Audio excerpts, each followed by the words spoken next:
किसी भी बात की यथार्थ समझ के आधार पर ही आप निश्चिंत रह सकते हैं और गहरी समझ विकसित हो सकती है।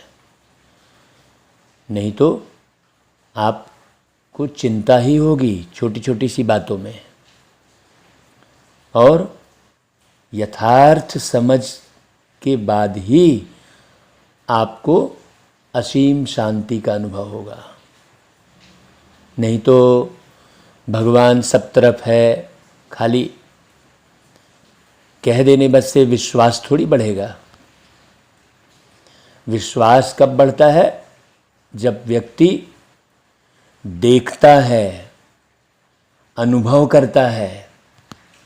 जैसे मैं कहूँगा कि नमक मीठा होता है तो आप कदापि नहीं मानेंगे, क्योंकि आपने नमक को देखा है, जाना है, परखा है, समझा है और अनुभव किया है, स्वाद लिया है उसका।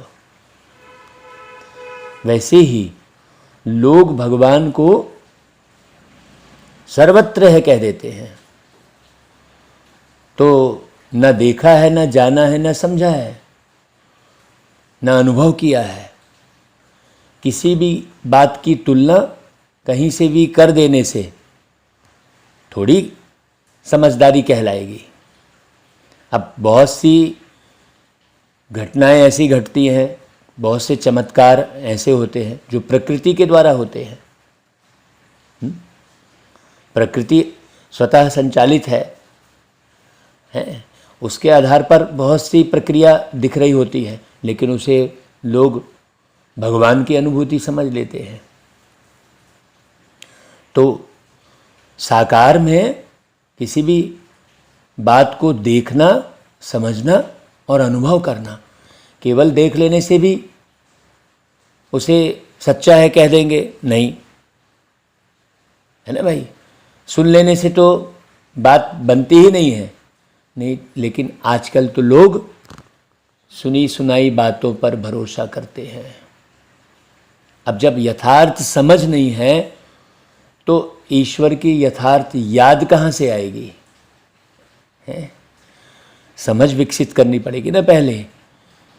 यहाँ तो स्पष्ट रूप से कह रहे हैं कि भाई भगवान धरती पर आकर ये ज्ञान सुना रहे हैं। आप मुरली को अच्छी रीति सुनेंगे, समझेंगे, अनुभव करेंगे तो आपको क्लियर हो जाएगा कि हाँ, ये वाणी परमात्मा के सिवाय और कोई चला ही नहीं सकता। आप तो जो बीती कहानियाँ हैं, जो बीती घटनाएं हैं, बस उस पर ही टिके हुए हैं। नहीं, अभी कहाँ है वो परमात्मा? कृष्ण जी के रूप में आए थे, रामचंद्र जी के रूप में आए थे, अभी कहाँ है? अभी उनका कौन सा कर्तव्य चल रहा है? अभी तो कृष्ण के रूप में दिखाई दे नहीं रहे हैं।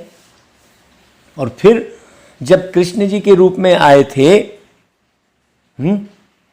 तब तो कृष्ण जी के रूप में लोग मान रहे थे, जान रहे थे, समझ रहे थे। तब तो सर्वव्यापी नहीं कह रहे होंगे। फिर रामचंद्र जी के रूप में आए, तब भी सर्वव्यापी नहीं कह रहे होंगे। तो फिर अभी वो सर्वव्यापी कैसे हो गए? यदि वो सर्वव्यापी हैं तो वो सदा ही सर्वव्यापी रहेंगे, कण कण में व्याप्त रहेंगे। फिर वो कण कण में व्याप्त परमात्मा कृष्ण जी के रूप में कैसे आ सकते हैं? फिर भाई जब अभी कण कण में व्याप्त होकर कोई भी कार्य को कर सकते हैं तो फिर कृष्ण जी बन के आने की उन्हें जरूरत ही नहीं है। वो सदा ही वैसे ही करेंगे, क्योंकि है ना भाई, हर एक चीज के गुण है, उनकी योग्यता तो वैसे ही रहती है।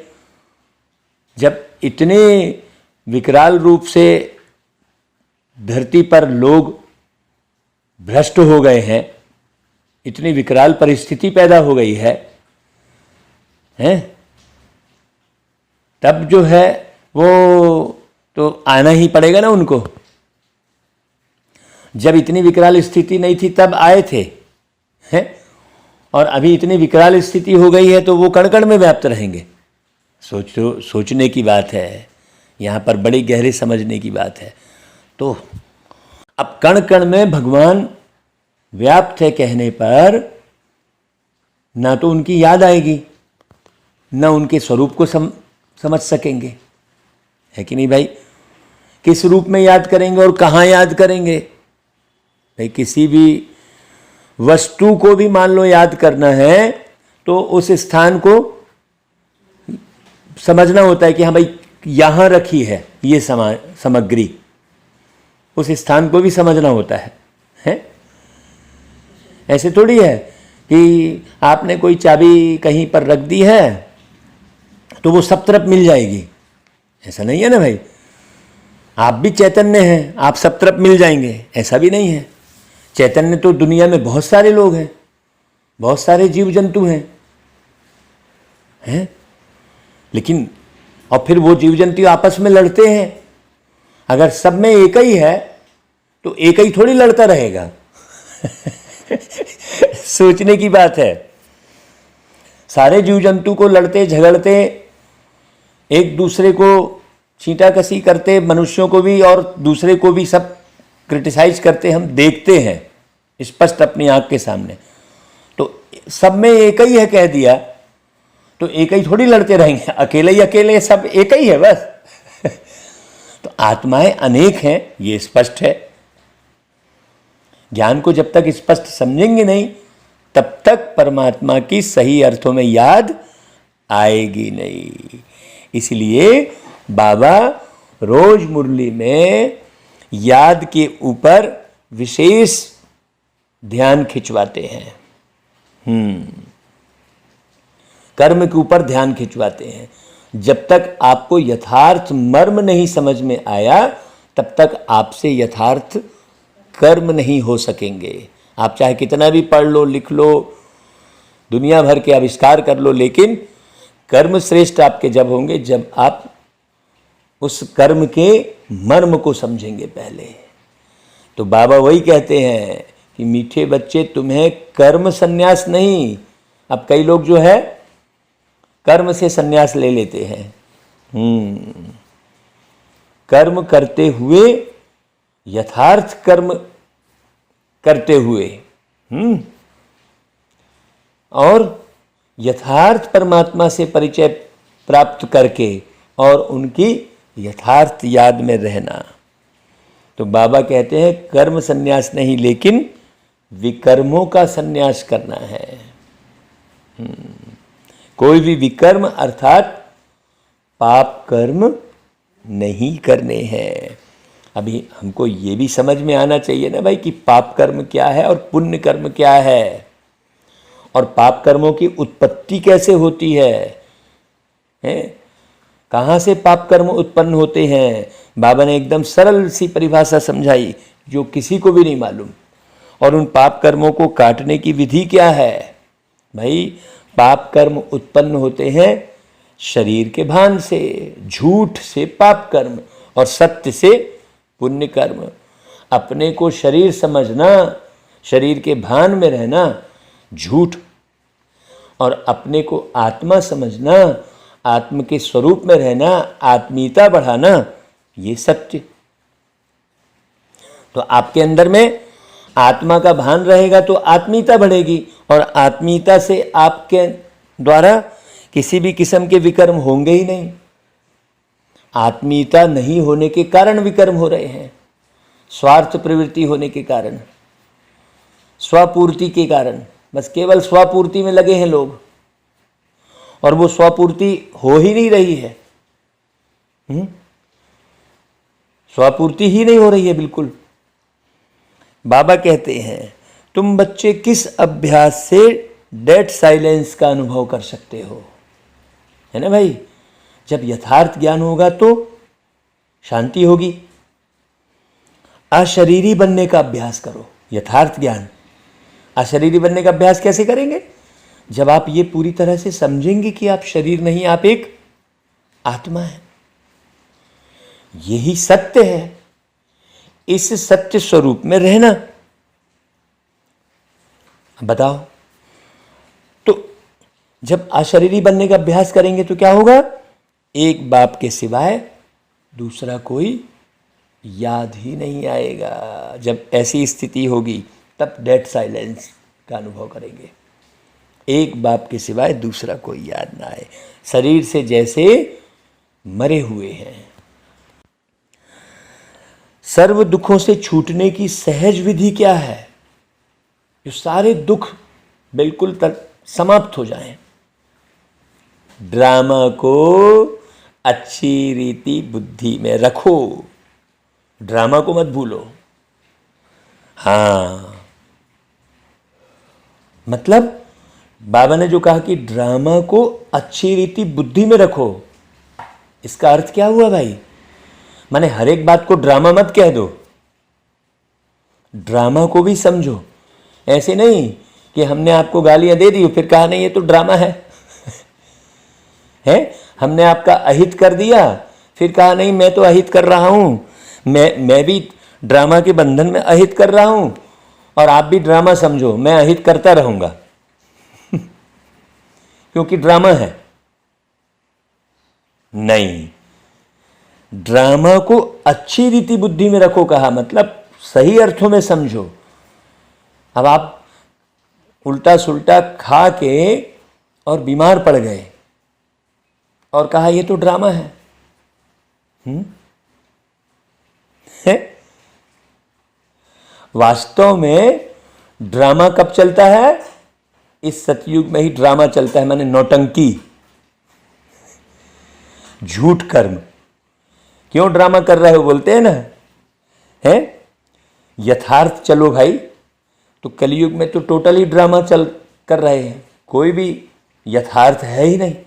देखो, ड्रामा को अच्छी रीति समझने की जो बात है बाबा की, हर एक पार्टधारी को साक्षी होकर देखो। ये ड्रामे का ये सिस्टम है ना भाई?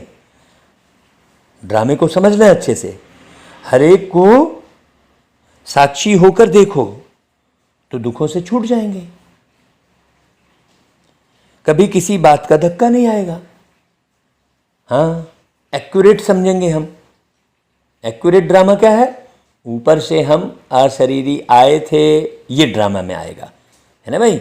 ऊपर से हम अशरीरी आए थे, फिर सतयुग त्रेता द्वापर कलयुग पार्ट बजाए, कौन कौन कैसा कैसा पार्ट बजाया, इसको समझने की जरूरत है।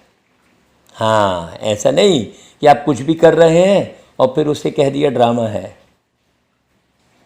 नहीं, कोई किस वातावरण के आधार पर कोई कर्म कर रहा है उस ड्रामे को समझना, कोई स्वार्थ के वशीभूत होकर कर्म कर रहा है उस ड्रामे को समझना कि ये स्वार्थ के वशीभूत होकर कर्म कर रहा है कि परमार्थ के लिए कर्म कर रहा है, ये अच्छी रीति समझना।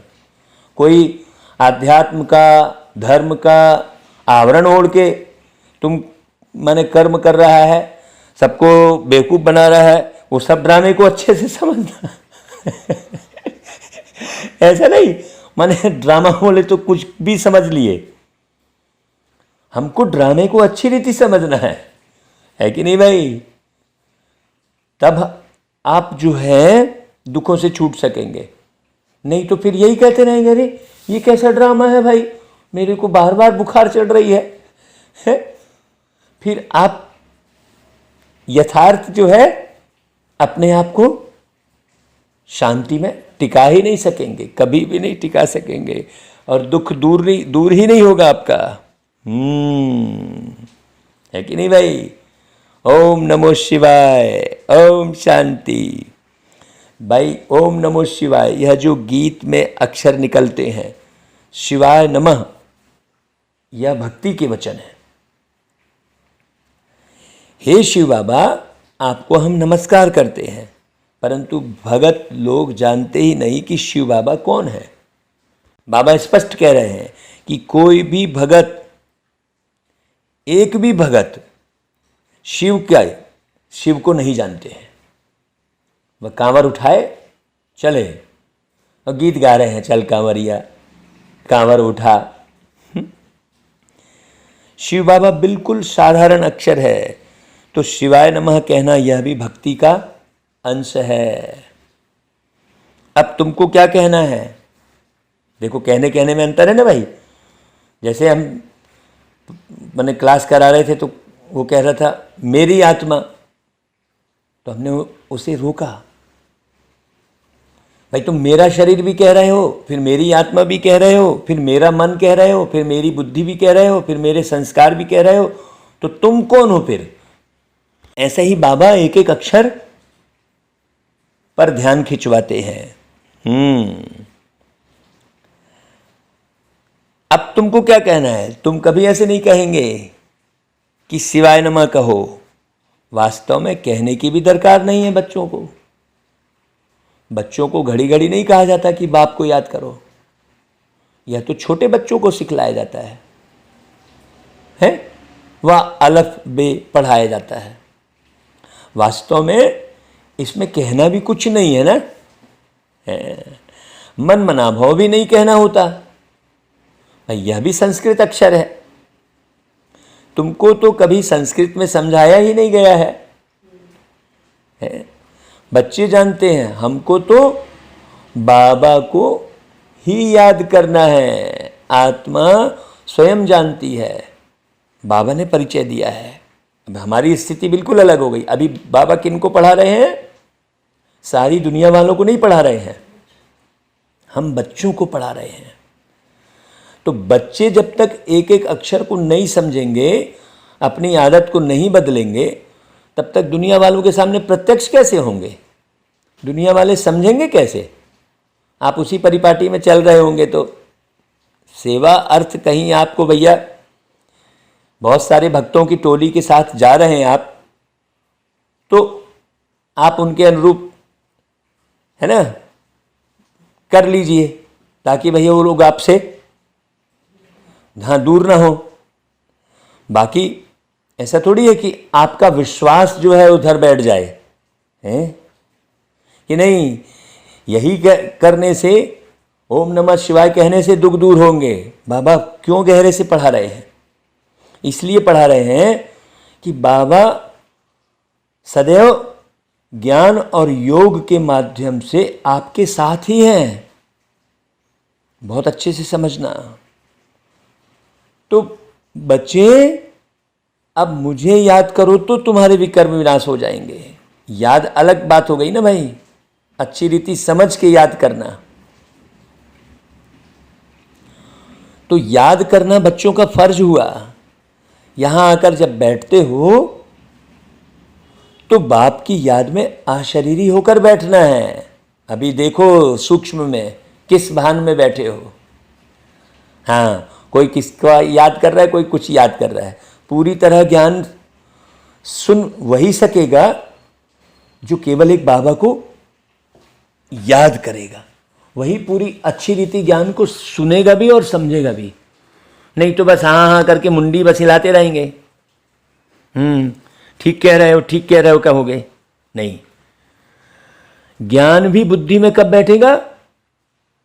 जब बाबा की याद रहेगी। हम आत्मा बाप को याद करते हैं। देखो क्या बोला लाइन बाबा ने, हम आत्मा बाप को याद करते हैं, है ना। अशरीरी अवस्था रहेगी तब बाबा की याद आएगी। हम आत्मा और शरीर का भान रहेगा। भाई बाकी सब चीज़ तो टेम्परेरी है ना भाई। आप कोई भी गाड़ी चलाते हो तो आप उसके भान में थोड़ी रहते हो, आप अपने अलग अपने भान में रहते हो, अपने नाम रूप में रहते हो। कोई भी गाड़ी चलाते हो, कोई भी वस्तु उपयोग करते हो, जैसे मान लो ये गिलास है तो गिलास का उपयोग करोगे ना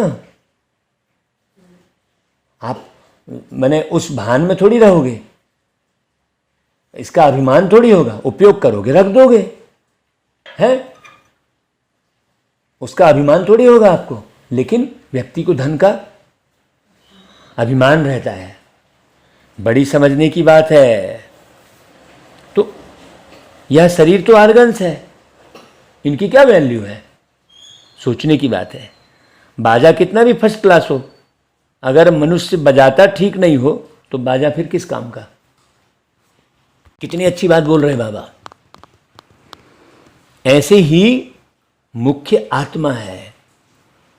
आत्मा जानती है हमें यह आर्गन्स मिले हैं, कर्म करने के लिए। हाँ, तो हम कर्मयोगी हैं, कर्म सन्यासी तो हो नहीं सकते ना कि बैठ गए अपना। सन्यासी क्या है, बैठे हैं अपने, उसमें भी शरीर का ही भान है। आज शरीर ही थोड़ी हो रहे हैं, वो उनको साधु का भान है तो उनको व्यापारी का भान है। भाई व्यापारी तो आपने जीवन निर्वाह अर्थ अपने आप को बनाया है? लेकिन आप हो थोड़ी व्यापारी परमानेंट, लेकिन वो व्यापारी के भान में रहेगा, वो इंजीनियर के भान में, तो वो डॉक्टर के भान में, तो वो साधु के भान में। अंतर कहाँ रहा? आत्मा के भान में कोई रहता ही नहीं है, तो परमात्मा की याद कैसे आएगी? ये गहरी समझने की बात है। तो कर्म करने के लिए आर्गन्स मिले हैं, हम कर्म योगी हैं, कर्म सन्यासी हो नहीं सकते, वह तो कायदे के विरुद्ध है कर्म सन्यासी होना। पर एक इशारा ये भी है बाबा का कि बिल्कुल जहां तक हो सके हर कार्य स्वयं करो, है कि नहीं भाई? हाँ, नहीं हम तो बड़े हो गए हैं, हम तो हेड बन गए हैं, अब हम पानी भी एक गिलास उठा के नहीं पी सकते हैं?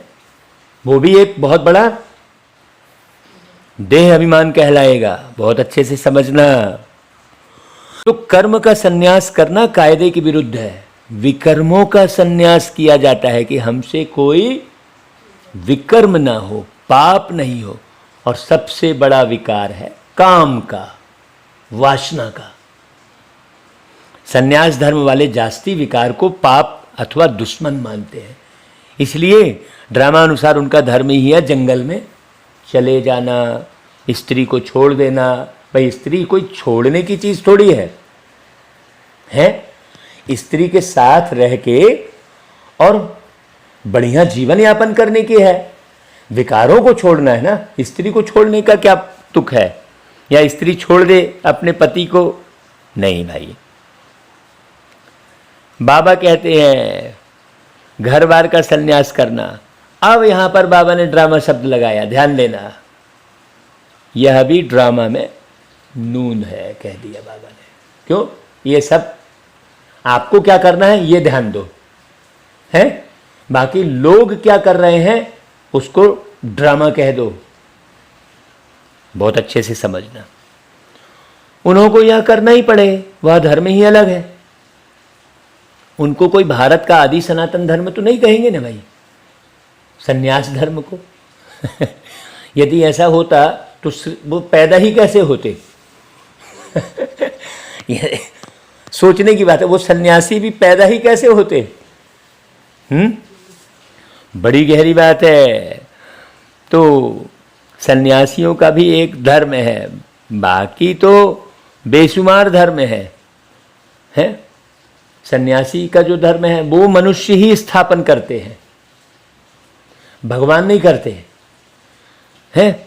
बाबा ने समझाया है कि कोई भी धर्म एक दो के पिछाड़ी मनुष्य स्थापन करते हैं। अब कबीर पंथी बन गए हैं, सोचने की बात है। अब हमने जो है ज्ञान सुनाना शुरू किया तो लोग बोले नहीं, हम ये हमारे नाम से पंथ शुरू कर दिए लोगों ने। पंथ ना करके पथ कहना चाहिए। अब है उस पथ पर चलने की बात है, समझना ही नहीं है भाई लोगों को, तो फिर उसको ड्रामा ही कहेंगे ना भाई। बाबा कहते तुम ऐसा नहीं कहेंगे कि परमपिता परमात्मा ने कोई क्रिश्चियन धर्म स्थापन किया, ऐसा बोलेंगे क्या? वह सन्यासियों के निवृत्ति मार्ग का धर्म स्थापन किया? नहीं, गाया हुआ है परमपिता परमात्मा ब्राह्मण देवता क्षत्रिय धर्म स्थापन करते हैं, और कोई भी धर्म भगवान स्थापन नहीं करते हैं। ड्रामानुसार हर एक अपना अपना धर्म स्थापन करते हैं। ऐसा भी नहीं है कि परमात्मा किसको कहते कि फलाने जाओ जाकर धर्म स्थापन करो, ऐसा भी थोड़ी है। लोगों ने यही कह दिया। देखो कितनी गहरी बात बता रहे हैं बाबा। देवी देवता धर्म, बड़ी गहरी बात। जो क्षत्रिय धर्म की बात कही बाबा ने, ब्राह्मण धर्म की बात कही, इसमें बड़ी गहराई है। इसे बहुत अच्छे से विचार सागर मंथन करके समझने की जरूरत है। ब्राह्मण धर्म के बारे में हमने पिछली मुरलियों में बताया है कि ब्राह्मण किसे कहेंगे, ये पिछली मुरलियों में बताया है, आप अच्छे से सुनो। क्यों? क्योंकि आप चाहोगे कि बस बैठे बैठे सब मिल जाए, नहीं, पुरुषार्थ करना होगा, है कि नहीं भाई? एक ही बार में सारा कुछ समझ जाए, नहीं। बाबा कहते हैं यह बना बनाया ड्रामा है। कौन सा? आत्माओं का, है ना भाई? हर एक को अपने समय पर आकर अपना धर्म स्थापन करना है, और पुरुषार्थ, वो भी एक पुरुषार्थ है, क्योंकि पवित्र आत्मा है। कितनी गहरी बात! क्योंकि पवित्र आत्मा है तो अलग धर्म स्थापन करेंगे ही। आहा, कितनी अच्छी बात कही बाबा ने। यहां पर कितनी गहराई है।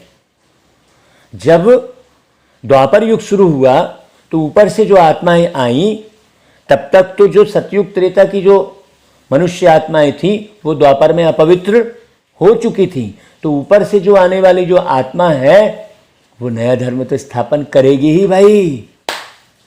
कितनी स्पष्ट बात है। देखो, वो अपवित्र धर्म थोड़ी बर्दाश्त करेगी। वो तो ऊपर में पवित्र बैठी थी, बिल्कुल शांत बैठी थी 2500 साल, तो उसको तो अच्छा नहीं लगेगा ना। वो तो अलग धर्म स्थापन करेगी ही, क्योंकि तुम आदि सनातन देवी देवता धर्म जो स्थापित करके गए थे बाबा, उसको तुम बिगाड़ चुके थे। इसमें कितनी गहरी बात बोल रहे हैं बाबा। अब मुरली बस यूं ही पढ़ लिए उठा के एक लाइन से सरलग, तो कैसे समझ में आएगा? एक एक बात समझनी होगी। तो बाबा कहते हैं कि भाई, और सब धर्म मनुष्य स्थापन करते हैं, यह एक देवी देवता धर्म बाबा स्थापन करते हैं, क्योंकि उनको कहा जाता है हे पतित पावन, आकर नई दुनिया बनाओ, राम राज्य लाओ, कहा ना भाई गांधी जी ने। बुद्धि कहती है भारत पावन था, अब पतित है, इसलिए पुकारते हैं। तो किसी भी आत्मा में धर्म भले स्थापन कर लेंगे, लेकिन पावन बनाने की तो शक्ति है ही नहीं, क्योंकि जन्म लेने के बाद वो आत्मा के भान में तो है ही नहीं। क्यों नहीं है वो आत्म भान में? क्योंकि सारे के सारे जो उपस्थित हैं धरती पर, वो सब देहाभिमान में है, तो वो भी आकर भूल गई। बड़ी गहरी बात। तो सतयुग में आने की विधि क्या है? आत्म अभिमानी स्थिति में रहना, हमेशा अशरीरी रहना, सत्य स्वरूप में रहना। हाँ भाई, पावन दुनिया में तो कोई पुकारेंगे नहीं ना। मनुष्य तो जानते ही नहीं कि पावन दुनिया कब होती है, पुकारते ही रहते हैं और अंत तक पुकारते रहेंगे, याद करते रहेंगे। वह इन बातों को समझेंगे नहीं जितना तुम समझते हो। क्यों? क्योंकि तुम बने थे और फिर तुम नीचे गिरे, तुम ही बच्चे। तुम्हारी यह पढ़ाई है, यह पाठशाला है परमपिता परमात्मा की। इसे अच्छे से समझो। यह भी प्रश्न बोर्ड पर बनवा कर लिख दो भाई।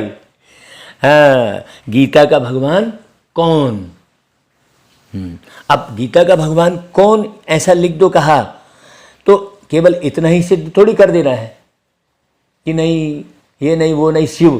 भाई शिव, फिर उसे पूरा अच्छी रीति समझाना है ना भाई। हाँ, एक तरफ लिखो बाबा की महिमा, वह मनुष्य सृष्टि का बीज रूप सत्य है, चैतन्य है और ज्ञान के सागर हैं। तुम कृष्ण को पवित्रता का सागर नहीं कह सकते हो, क्योंकि वह जन्म मरण में आते हैं। दिखा रहे हैं ना भाई, प्रतिशोध दिखाते हैं ना कि राम के जन्म में तुमने हमारे साथ ऐसा किया था, इसलिए अब मैं छोड़ूंगा नहीं, ऐसा प्रतिशोध लेते हैं ना भाई। तो राम का जन्म, कृष्ण का जन्म एक आत्मा ले रही है, ये स्पष्ट दिखा रहे हैं ना। तो फिर परमात्मा कई बार जन्म थोड़ी लेंगे और कोई हिसाब किताब थोड़ी बनाएंगे किसी के साथ। जो किसी भी आत्मा को परमात्मा के प्रति प्रतिशोध हो। कितने राक्षसों को विष्णु के प्रति प्रतिशोध करते दिखाए हैं कि छोड़ूंगा नहीं मैं ये विष्णु को। उसने भले अवतार कृष्ण का लिया है, वो विष्णु है, मैं उसे छोड़ूंगा नहीं। ऐसे कितने राक्षसों को बदला लेने की भावना से दिखाया है। भाई हमें ये समझने की ज़रूरत है कि राक्षस कोई अलग से सींग विंग निकले हुए कोई अलग स्वरूप थोड़ी है। अब व्यक्ति इसी बात को नहीं समझ रहा है ना। राक्षसी वृत्ति होगी ना, कोई ऐसा सींग विंग निकल के दांत लंबे या माने पूरा है ऐसा स्वरूप थोड़ी। भाई मनुष्य वृत्ति, दैवी वृत्ति और दानवी वृत्ति है, 3 वृत्तियां हैं। अब उसी को दिव्य, दैवी वृत्ति को दिव्य कह दिया है, आसुरी वृत्ति कह दिया, राक्षसी वृत्ति कह दिया। ये वृत्ति की बात है ना। अब उसके माने कथा कहानी बना के और ये राक्षस और वो राक्षस और ये सब दिखाने के कारण व्यक्ति अपनी वृत्ति की तरफ ध्यान नहीं दे पाया। तो यहाँ तो वृत्ति की बात है ना। इसलिए बाबा स्पष्ट करना चाह रहे हैं कि भाई श्री कृष्ण की भी महिमा लिखनी है, सर्वगुण संपन्न। श्री कृष्ण की महिमा अलग है। वो जो आत्मा श्री कृष्ण बनी है वहां तो दानव है ही नहीं, तो वो दानव से लड़ेंगे कहां से? सोचने की बात है। जब वहां सभी के सभी, जब कृष्ण सर्वगुण संपन्न है ना भाई, तो फिर वो जब सर्वगुण संपन्न है तो उससे कोई चिढ़ेगा ही क्यों? जब अवगुण आते हैं मनुष्य के अंदर में तभी दुश्मनी पैदा होती है। भाई गुणवान व्यक्ति के साथ दुश्मनी थोड़ी पैदा होगी। सोचने की बात है। इन बातों को मनुष्य तो एकदम भूले हुए हैं। अब रावण शब्द लिखा, इसलिए बाबा ने क्या कहा, रावण ने भुला दिया। रावण क्या? वो विषय विकार में जो आत्माएं उलझ गई हैं उसके कारण भूल गए हैं। गीता का भगवान ही सृष्टि का रचयिता है, उनको भूल गए हैं। पहले नंबर की एकज भूल यही है। गीता के भगवान सिद्ध हो जाएं तो सर्वव्यापी की बात भी निकल जाए। भगवान कभी ऐसे कह नहीं सकते कि मैं सर्वव्यापी हूं। बाबा कहते हैं मैं पतित पावन हूं। मैं सर्वव्यापी कैसे हो सकता हूं भाई? सोचने की बात है। आपको जब कोई भी कार्य करना होता है तो एक जगह बैठना होता है। ऐसे थोड़ी कि आप पूरा घूमते फिरते जो है सोचो, तो पतितों को पावन बनाने के लिए धरती पे आना पड़े ना, एक स्थान पर टिकना पड़े ना भाई। पतित मतलब ना समझी, तो ना समझों को समझदार बनाने के लिए ज्ञान सुनाना पड़े ना। ऐसे थोड़ी कि सर्वव्यापी हो जाए। कितनी गहरी बात। बाबा कहते हैं मैं पतित पावन हूं। एक एक से कितनी मेहनत करनी पड़ती है, बाबा कह रहे हैं। मैंने कितनों की बुद्धि अलग अलग, ढेर प्रश्न करेंगे, वो अलग करेगा, वो अलग करे। एक एक पर मेहनत करनी होती है। क्यों? क्योंकि एक भी यदि पूरी रीति नहीं समझेगा तो वो हजारों को क्या कर देगा? डिस्टर्ब कर देगा वो। इसलिए पूरी मेहनत एक पर करना पड़े अच्छे से। कोई समझने के लिए बैठा है यदि, तो उसको पूरी अच्छी रीति समझाओ। और जो हमारे कुल का नहीं होगा तो वो समझने के लिए आएगा ही नहीं, आपसे जुड़ेगा ही नहीं, वो बैठेगा ही नहीं। आप चाहे कितना बुला लो, वो हाँ हाँ करेगा, वो सुनेगा ही नहीं। तो उसके ऊपर मेहनत मत करो, आप उसके पीछे मत भागो।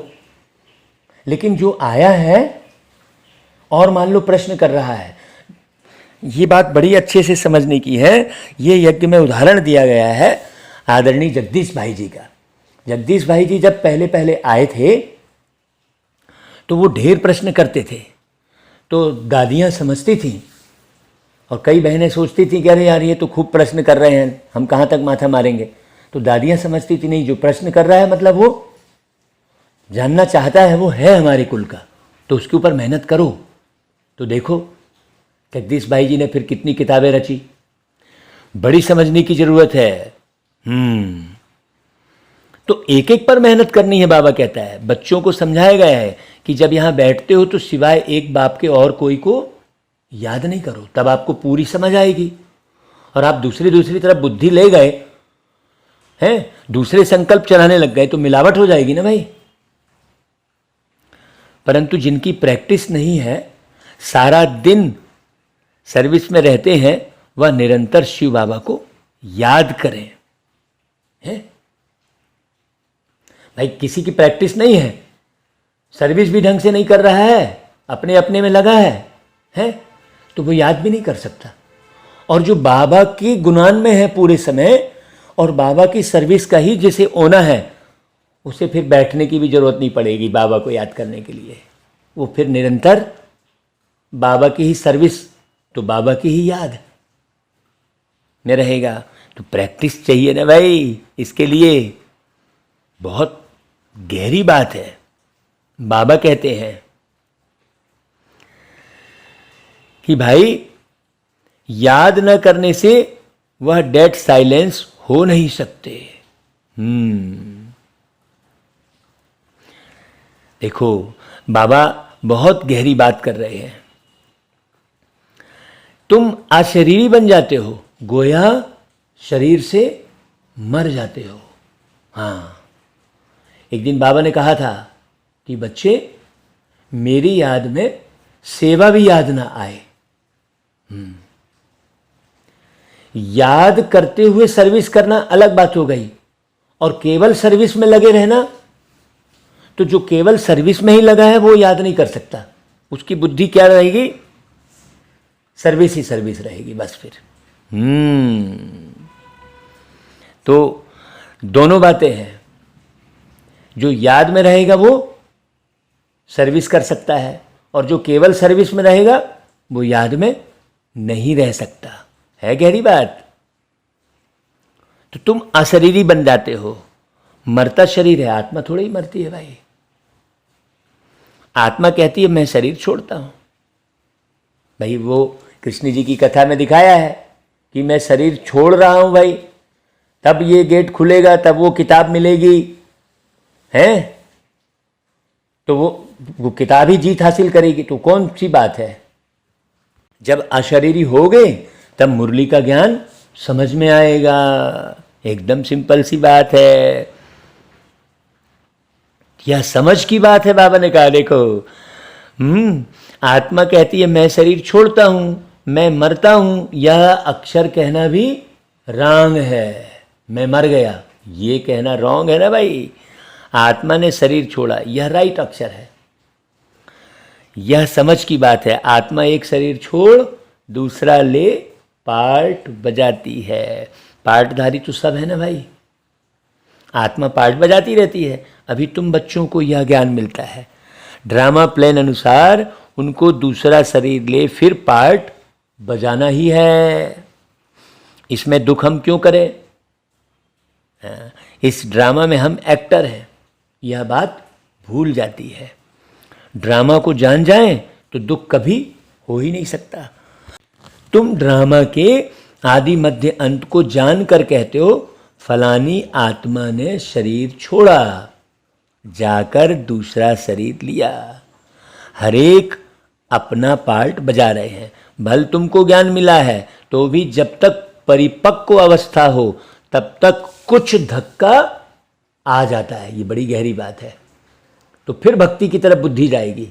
मैं ये करूं तो मेरी समस्या सुधरेगी। हाँ, बड़ी गहरी बात। अब आप विश्वास इधर बैठा लिए, उधर बैठा लिए, फिर उधर बैठा लिए। विश्वास तो आपका विश्वास एक जगह पर तो मजबूत हुआ ही नहीं है, कहीं भी मजबूत नहीं हुआ। और एक बाबा पर यदि निश्चय है तो मजबूती आएगी भाई। हाँ, बाबा कहते हैं रावण राज्य में जड़जड़ीभूत हुए हैं ना, इसलिए धक्का खा रहे हैं। सूक्ष्म में कोई ना कोई विकार रहेगा तो ही भय रहेगा, और विकार नहीं है तो बिल्कुल निर्भय रहेगा व्यक्ति। हल्का सा लोभ विकार है, नाम मान शान पाने की चाह भरी हुई है। वो नाम मान शान पाने की चाह भी एक विकार है ना, विकार है भाई। जरा अच्छे से समझना।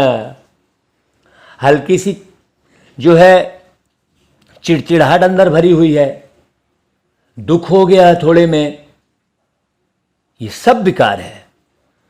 हाँ, क्यों? क्योंकि जड़जड़ीभूत हुए तो जरा में धक्का लग जाता है। अब कोई जड़जड़ीभूत अवस्था में है चीज़, एकदम कमज़ोर है, तो हल्का से भी ठोकर पड़ी और वो टूट गया है। लोहे का बर्तन हल्के से ठोकर में थोड़ी टूटेगा, और मिट्टी का बर्तन जरा ही गिरा और गया। कांच का बर्तन जरा ही गिरा और गया। तो भाई मिट्टी का बर्तन क्या है? ये शरीर, ये मिट्टी के भान में रहा तो गया।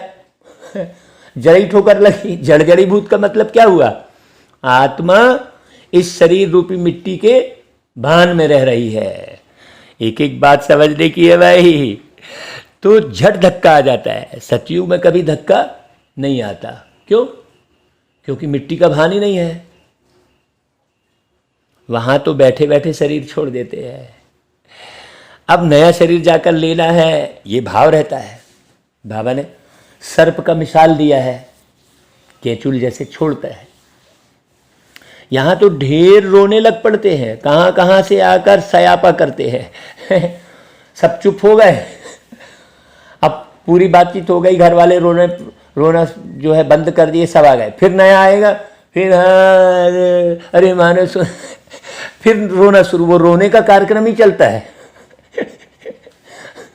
कौन कितना रोया वो देखते हैं। अरे वो रोया नहीं, रोने की कंपटीशन। बाबा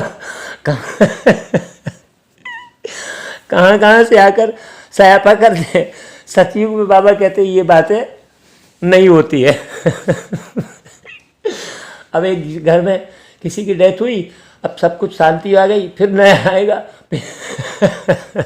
फिर उसको देख के रोना शुरू करेगा। क्यों भैया, अभी तो तुम चुप हो गए।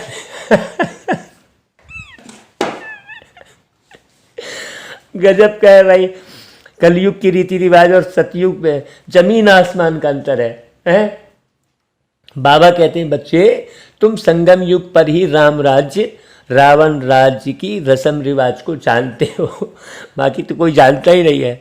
राम राज्य में तुम रावण राज्य को नहीं जानते।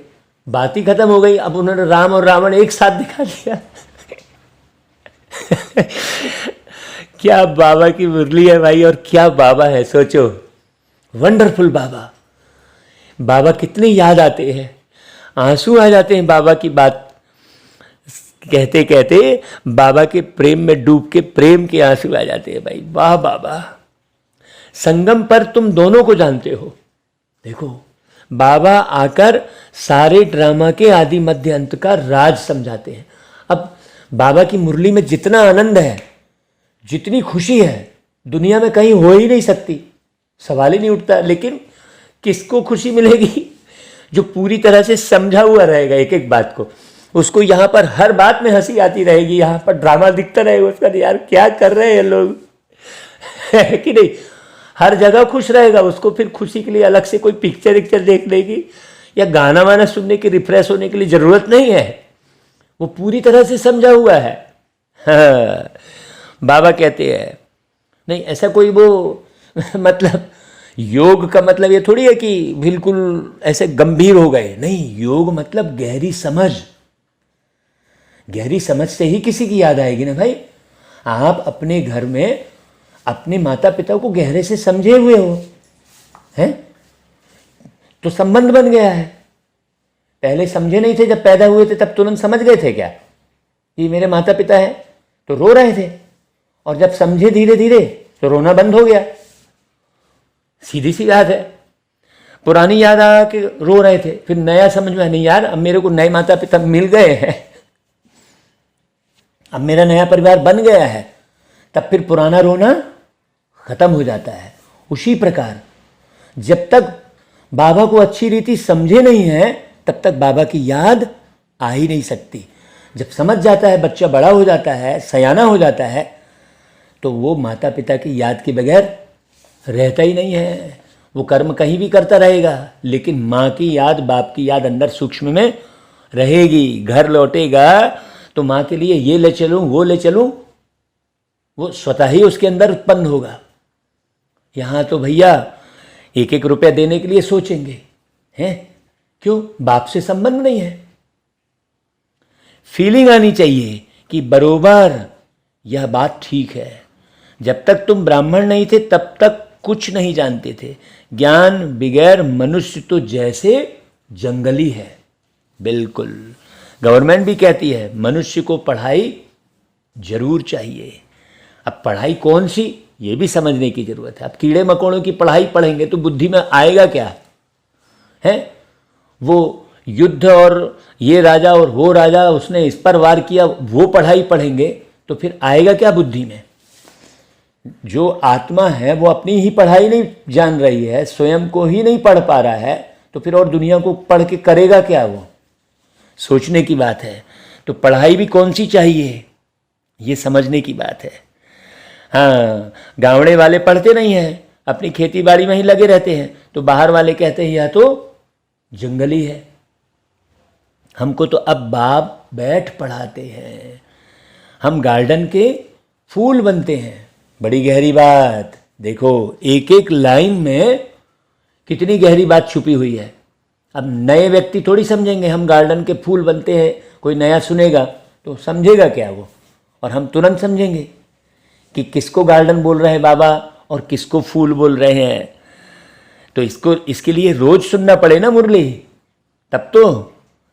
वह है जंगल के कांटे, तुमको मालूम पड़ा है तब समझ सकते हो। दुनिया में ऊंच से ऊंच गुरु को माना जाता है क्योंकि समझते हैं कि वह सद्गति करते हैं, परंतु बाबा ने समझाया है यह तो भक्ति में फंसाते हैं। भक्ति की धुन में बैठते हैं तो झूमते रहते हैं। तुमको झूमने आने की तो कोई दरकार ही नहीं है ना भाई। यहाँ तो बाप से वर्षा लेना है, यहाँ तो वर्षा लेने की बात है। बच्चा बड़ा होता है, समझ जाता है, बाप से हमको वर्षा मिलना ही है। छोटे बच्चे के आर्गन्स ही छोटे हैं, तुम तो समझ सकते हो ना भाई, तुम तो कोई छोटे आर्गन्स वाले तो नहीं हो ना। हमको अपना जीवन कैसे ऊंच बनाना है ये तो समझ सकते हो ना। बरोबर भारत हीरे जैसा था, तब तो वो देवी देवताओं की मूर्ति इतनी खूबसूरत अभी बन रही है और उनको अभी भी सोने के छत्र चढ़ रहे हैं। जब मूर्ति में सोने के छत्र चढ़ रहे हैं तो जब वो साकार में होंगे तो सोने के महल में जरूर होंगे ना भाई। सोचने की बात है। तो बाबा कहते हैं परमपिता परमात्मा ही सर्व के सद्गति दाता है भाई। उनकी शिव जयंती भी भारत में ही मनाते हैं। वास्तव में भारत तो सबसे बड़ा तीर्थ है। सबकी सद्गति करने वाले जो बाप है उनका जन्म यहाँ भारत में होता है। अभी तुमको पता पड़ा है बाबा कैसे भारत देश में आते हैं। अब कौन सा तीर्थ स्थान ऊंचा मानेंगे? जरूर भारत को ही मानना पड़े ना। पूरे विश्व में शिव के मंदिर तो जहाँ तहाँ हैं। सब धर्म वाले जहाँ भी शिव का मंदिर देखेंगे जाकर शिव बाबा पर हार चढ़ाएंगे। अगर जान जाएं कि शिव बाबा ही जिसने हम सबकी सद्गति की है, शिव बाबा ही है, तो फिर भटकना छूट जाए। भारत को ही अविनाशी सचखंड कहते हैं। भारत कभी विनाश होता ही नहीं, यह भी तुम जानते हो। भारत में जब देवी देवता धर्म था तो और धर्म वाले व और खंड नहीं थे, एक ही खंड था बस पूरी पृथ्वी पर। तुम बच्चे जानते हो बाबा अभी यह फैमिली सहित बैठे हैं। बाबा यह ईश्वरी फैमिली है और यह वह है आसुरी फैमिली दुनिया में। हाँ, मतलब जो भगवान की फैमिली दिखाते हैं, गणेश जी, कार्तिकेय है ना भाई, पार्वती, वो सब कौन बैठे हैं? यहाँ हम सब बाबा के परिवार के बैठे हैं। तो हमने वो गीत गाया था, मेरे परिवार में है बाबा, मेरे संसार हैं बाबा, ऐसा गीत गाया था। तो तुम्हारे में भी कोई कोई है जो अच्छी तरह समझते हैं, कोई कोई है शुद्ध अहंकार में रहते हैं। हाँ, देह अभिमान है अशुद्ध अहंकार। देवताओं के चेहरे पर कितना हर्षितपना रहता है, तुम्हारा शुद्ध अहंकार गुप्त है। बाबा कह रहे हैं, देखो कितनी गहरी बात। हाँ, आत्मा को बहुत खुशी होती है, ओहो कल्प बाद फिर से बाबा मिला है। हमको राज्य भाग्य का वर्षा देने के लायक बाबा बना रहे हैं। देखो, ऐसी खुशी रहेगी, बड़ी खुशी रहनी चाहिए। तुम्हारे अगस्त तो बहुत है, कृष्ण जी के अगस्त कितने दिखाते हैं? जो देखो वही कृष्ण के अगस्त है, दिखाते हैं ना भाई कृष्ण कथा में। तुम्हारी एक बात है, ईश्वर सर्वव्यापी नहीं है। भाई सर्वव्यापी है तो फिर एक ही घर में नंद के घर में जन्म लिए दिखा रहे हैं। भाई मान लो कृष्ण जी को भगवान ही कह रहे हैं, तो कहाँ वहाँ भी सर्वव्यापी वाली बात है? नहीं, बड़ी गहरी समझने की बात है। तो दो ही बातें हैं, एक है सर्वव्यापी नहीं है बाबा, और दूसरा गीता के भगवान कृष्ण नहीं है। यह है मुख्य दो भूल है। इसलिए बाबा कहते हैं कि पहले पहले पूछो परमपिता परमात्मा से आपका क्या संबंध है। भाई यशोदा ने तो बेटे का संबंध बनाया, नंद बाबा ने, यशोदा ने, है। और यह भी पूछो कि गीता के भगवान कौन है। जज करो इस पहेली को, इसको हल करने से सेकंड में जीवन मुक्ति पा सकते हो। जनक मिसल सेकंड में जीवन मुक्ति, यह तो भारत में मशहूर है। उसने कहा कौन है जो हमको सेकंड में ब्रह्म ज्ञान देवे? यह ब्रह्मा ज्ञान है ना, जो ब्राह्मण ब्राह्मणियां देते हैं उनको ज्ञान देने वाले ज्ञान के सागर शिव बाबा है। इन बातों को तो वह समझते ही नहीं, बस ब्रह्म ज्ञान कह देते हैं। ब्रह्मा भोजन को ब्रह्म भोज कह देते हैं। ब्रह्म तत्व है ना भाई, ब्रह्मा तो है बाप, और उस बाप का भी बाप कौन है? शिव। यह बातें मनुष्य बिल्कुल नहीं जानते। पहले तुमको यह बातें थोड़ी ही समझाई थी बाबा ने। पहले तो तुम बच्चे सगीर थे जब शुरू में, हाँ, अब बालिक हुए हो। बाप कहते हैं आज तुम्हें गुई बातें समझाते हैं। बात बिल्कुल सहज है। मन मना भाव जैसे बीज और झाड़ का विस्तार कितना लंबा है, समझाते रहते हैं। अभी हम त्रिकालदर्शी बन गए हैं, रचयिता और रचना के आदि मध्य अंत को जान गए हैं। इस समय तुम्हारे सिवाय और कोई सृष्टि के आदि मध्य अंत को नहीं जानते हैं। हम भी नहीं जानते थे, अभी तुम समझते हो। सबसे जास्ती भक्ति शुरू हुई है, हमारी उतरती कला होती गई है ना। चढ़ती कला होती है तो सर्व का भला होता है। कहते हैं चढ़ती कला तेरे भाणे सर्व का भला, ऐसा कहते हैं। उतरती कला में किसका भला होता है क्या कभी? यह सब समझने की बातें हैं। यह भी ड्रामा में नून है। यह बड़ी अच्छी टॉपिक है, गीता के भगवान कौन। इस पहेली को हल करने से तुम बाप का वर्षा पाकर विश्व का मालिक बन सकते हो। अब पहेली को हल करना मतलब केवल नाम ही बस कृष्ण कह दिए हो गया, ऐसा थोड़ी है।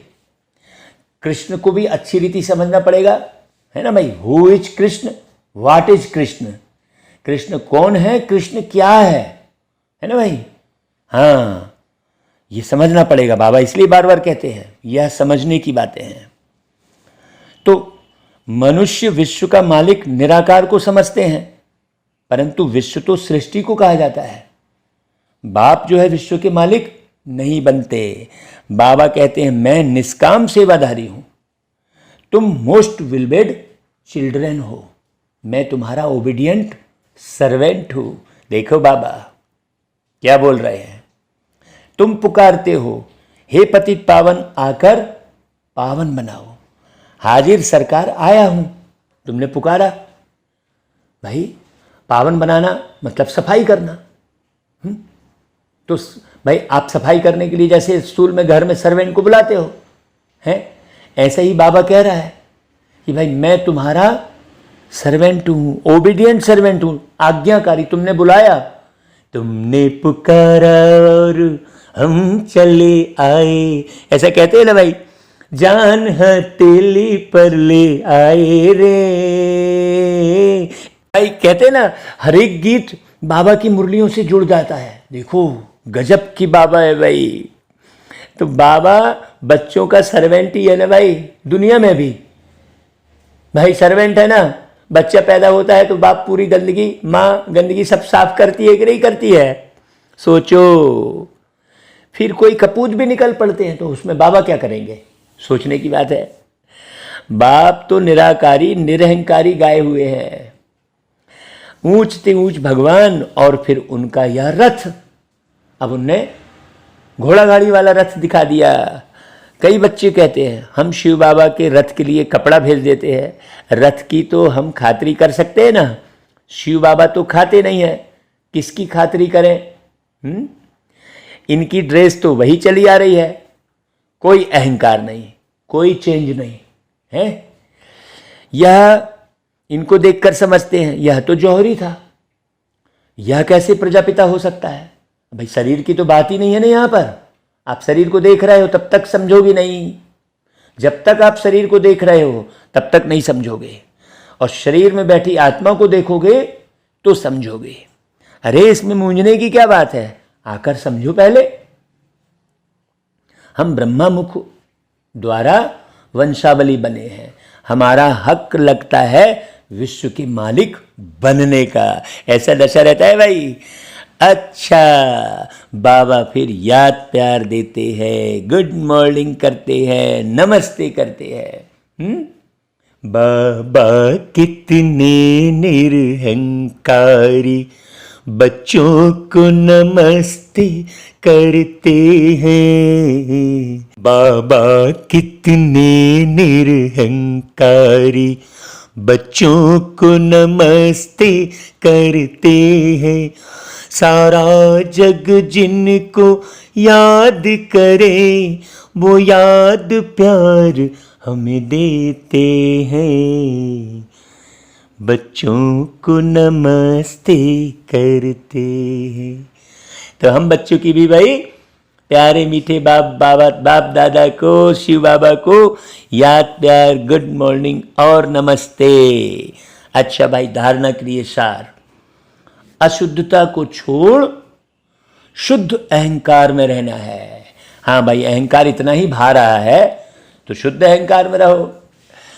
यह चेहरा देवताओं जैसा सदा हर्षित रखने के लिए अपार खुशी में रहना है। भाई अपार खुशी में कौन रह सकता है? जिसने बाबा की एक एक बात को बहुत गहरे से समझा है। जो बाबा की बात को समझेगा वही बाबा को अच्छी रीति समझेगा और गहरा कनेक्शन होगा उसका। हाँ, दूसरी पॉइंट, बाप दादा समान निरहंकारी बनना है। किसी भी वस्तु का, वैभव का, पद पोस्ट का, व्यक्ति के संबंध संपर्क का, मेरी तो इतनी पहचान है, ये सब भान में नहीं रहना है। सेवाधारी बनकर सबूत देना है, कभी कपूत नहीं बनना है। पूरे, इसलिए हम कहते हैं कि भाई हम भागवत कथा करने भी जाते हैं तो जहाँ जरूरत पड़ी तो वहाँ खुद भी दरी बिछाते हैं। ऐसे नहीं कि हम भागवत कथा वाचक है, ऐसे नहीं है ना भाई, है कि नहीं? भागवताचार्य का अर्थ क्या है? भगवान के समान आचरण बनाने वाले। शिवाचार्य का मतलब क्या है? शिव के समान आचरण धारण करने वाले। अच्छा भाई, वरदान, एक बाप दूसरा न कोई, इस स्थिति द्वारा सदा एक रस और लवलीन रहने वाले सहज योगी भव। भाई एक बाप दूसरा न कोई, जो बच्चे ऐसी स्थिति में सदा रहते हैं उनकी बुद्धि सार स्वरूप में सहज स्थित हो जाती है। वो सार को समझे हुए रहते हैं। जहाँ एक बाप है वहाँ स्थिति एक रस और लवलीन है। अगर एक के बजाय कोई दूसरा तीसरा आया तो खिटखिट हो गई। इसलिए अनेक विस्तारों को छोड़ सार स्वरूप का अनुभव करो। एक की याद में एक रस रहो तो सहज योगी बन जाएंगे। अच्छा भाई, स्लोगन, दिल में सदा यही अनहद गीत बजता रहे कि मैं बाप का और बाप मेरा। कल तो मंदिर गए थे भाई, तो बिल्कुल इसीलिए गए थे, शिव बाबा के मंदिर गए थे। सावन का महीना है, मंदिरों में जाकर सेवा कर सकते हो। पूरे बाबा की गहन याद आई। बाबा आपको देखो कैसे रूप में बिठा रखे हैं। खूब अच्छे से समझाने का पुरुषार्थ बाबा ने करवाया भाई। अच्छा भाई, ओम शांति।